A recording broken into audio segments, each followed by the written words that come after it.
Hanggang kailan? Isang tanong na palagi kong dala-dala sa aking isipan na hindi ko alam ang kasagutan dito. Para bang ako'y pinaglalaroan ng mundo. Mahal kita at mahal mo ako pero minsan hindi ko na alam kung saan tayo tutungo. Mahal kita pero hindi ko alam kung saan ako lulugar sa buhay mo.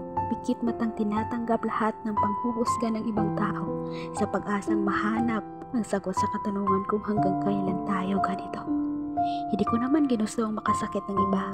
Hindi ko rin ginusto magiging pangalawa. Kaya ang tanong ko ay hanggang kailan aking sinta?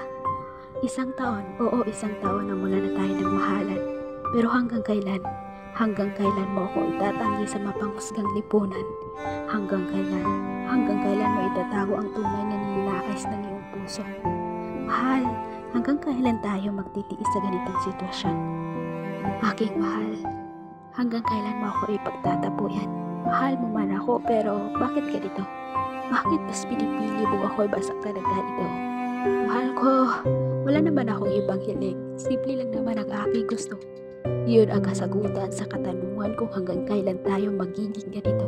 Pakiusap mo ko hayaan na mawala sa'yo.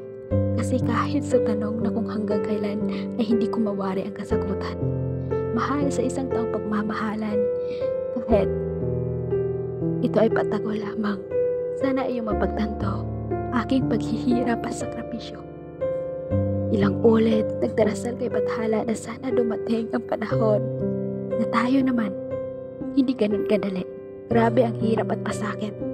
Mahal kita kahit minsan hindi ko na maintindihan.